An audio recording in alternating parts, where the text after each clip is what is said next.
Por esta razón, también nosotros, desde el día en que lo supimos, no hemos cesado de orar por vosotros y de rogar que seáis llenos del conocimiento de su voluntad en toda sabiduría y comprensión espiritual, para que andéis como es digno del Señor, agradándole en todo, dando fruto en toda buena obra y creciendo en el conocimiento de Dios, fortalecidos con todo poder, según la potencia de su gloria, para obtener toda perseverancia y paciencia con gozo, dando gracias al Padre, que nos ha capacitado para compartir la herencia de los santos en luz. La vida cristiana, según el apóstol Pablo, y según leemos aquí en Colosenses 1, es un progreso, es un crecimiento, es un desarrollo, es un viaje. Y nadie que prepara un viaje simplemente se va, sino que dispone bien su maleta, las cosas que va a llevar, las cosas que necesita, su equipamiento fundamental. Y Dios, en el viaje de la vida cristiana, pues ha preparado que podamos crecer y dar fruto, pero equipándonos, para que mientras que vamos de nuestro trayecto hacia el cielo como peregrinos, a la gloria, podamos dar fruto en toda buena obra, crecer en el conocimiento de Dios, llenos de su conocimiento de su voluntad, en sabiduría e inteligencia espiritual, para que así podamos dar gloria a Dios y disfrutar de aquellas cosas que Él ha preparado para nosotros. Todo está preparado. El Señor nos llama a simplemente a aprender, con H intercalada en medio, a aprender, a hacer nuestro, es decir, apropiarnos, tomar ese conocimiento de Dios que no es solamente intelectual, saber lo que la Biblia dice o saber lo que la doctrina cristiana dice, sino tomarlo en nuestras almas como una fuente de consolación, de poder, de habilidad, de gracia, una fuente de sabiduría para tomar decisiones y para poder conocer mejor a Dios, para estar en comunión con Dios, porque nunca el conocimiento de la Biblia es saber cosas de Dios, sino vivir con Dios, estar en comunión con Él. Y por eso se habla aquí de una sabiduría e inteligencia espiritual, porque no se trata de aprender matemáticas o ciencias, sino se trata de conocer a Cristo y vivir en esa comunión con Él, crecer en el conocimiento de Dios, un conocimiento que no es meramente una teoría, sino que es un caminar con Él dando fruto en toda buena obra. Así que cuando hacemos nuestra la sabiduría divina, cuando realmente conocemos a Cristo por dentro, en nuestro ser, es cuando podemos progresar mediante el Espíritu Santo en ese crecimiento, en esa fructificación, en dar frutos para Él. Porque la vida cristiana es progresiva. Dice aquí, andar como es digno del Señor, agradándole en todo. Entonces, un viaje es un caminar, es un viajar, nunca mejor dicho, es un trayecto. Y en ese trayecto estamos dejando cosas atrás y estamos encaminándonos a lo que está por delante. Es un proceso. Y nosotros somos llamados a caminar como es digno del Señor, es decir, caminar con el Señor, agradándole en todo. Esto significa que hay un cambio de vida, porque caminar con Dios significa vivir de tal manera que podamos ser semejantes a Enoc, aquel que caminó con Dios y un día Dios se lo llevó, como alguien dijo de una manera tan hermosa y tan profunda.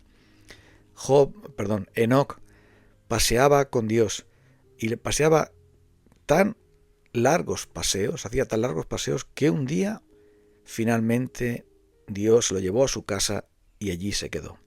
Aquel que no murió, sino que se lo llevó Dios, era alguien que caminaba con Dios agradándole en todo y tuvo testimonio de haber agradado a Dios.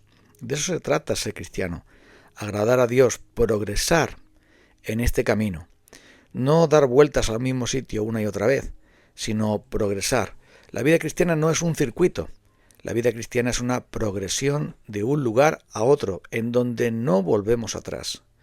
Y caminar como es digno del Señor quiere decir teniendo en cuenta su palabra, teniendo en cuenta sus promesas, teniendo en cuenta su voluntad, su sabiduría a la hora de tomar decisiones, en tratar a los demás, en servirle, en vivir como siervos suyos en el trabajo, en los estudios, en la casa, en la calle, en la iglesia, en cualquier parte donde nosotros estamos.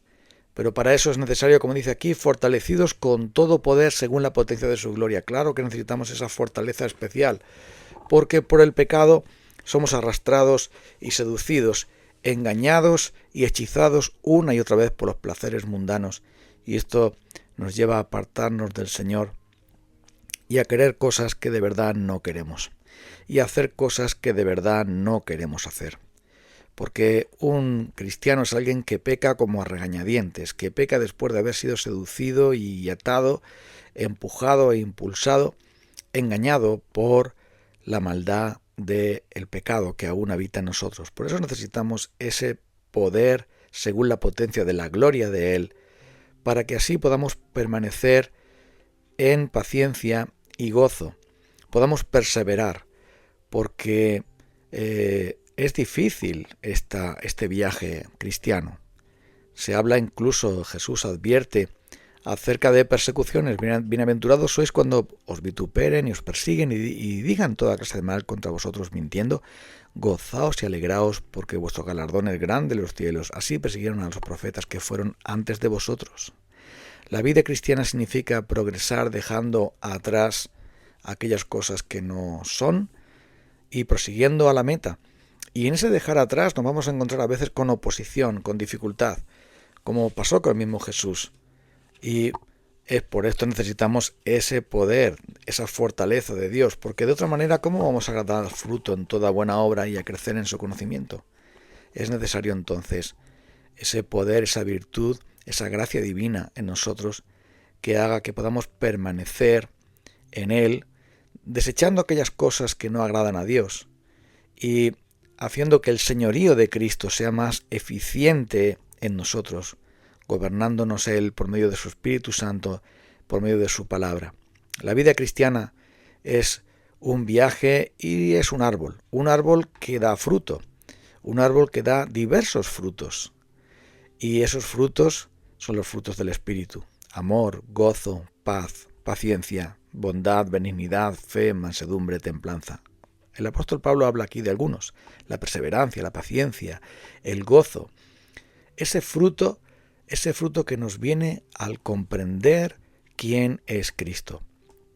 Por eso es tan importante que nosotros, para llevar fruto, conozcamos a Cristo. Y Pablo dice: todo lo tengo por basura con tal de conocerle a Él, el poder de su resurrección. Y uno se pregunta: ¿es que Pablo ya no conocía a Cristo? ¿No le conocía bien? Ya lo creo. Yo creo que había pocas personas y habrá pocas personas que conozcan tanto a Cristo como Pablo le conoció en esta tierra.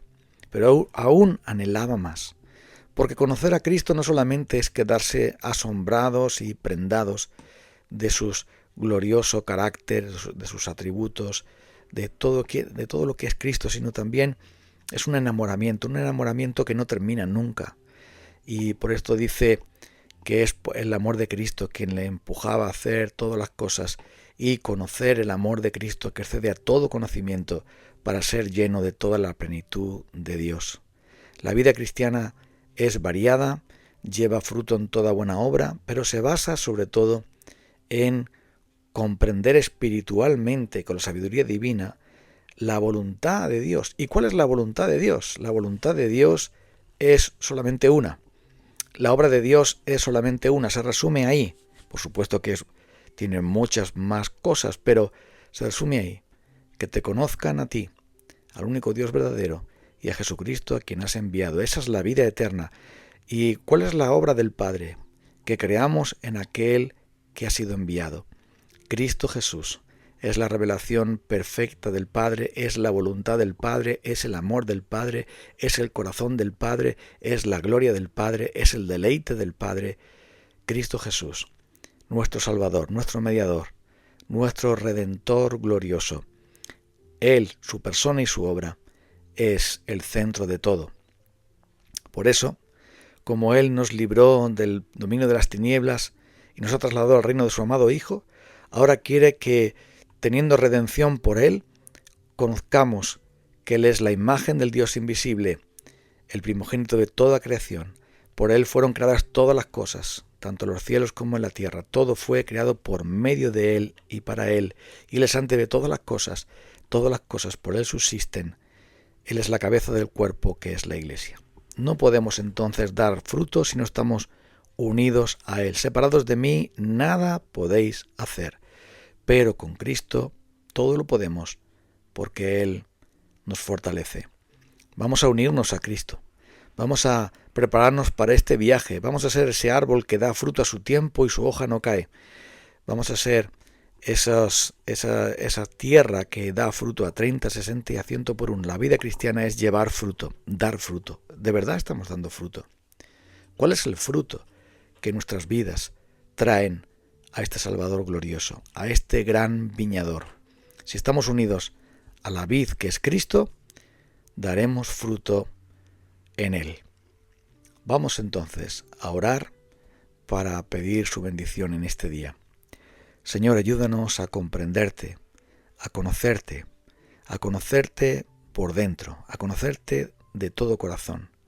Que nosotros, Señor, podamos ser iluminados por medio de tu Espíritu Santo y Él nos revele en nuestras mentes y nuestras almas, en nuestras conciencias y afectos, en nuestra voluntad y en nuestro ser completo, sea inundado por ese conocimiento de Cristo Jesús nuestro Señor, y amarle a Él, participar de sus sufrimientos, gozar del poder de su resurrección, sea el todo para nosotros. En el nombre de Cristo.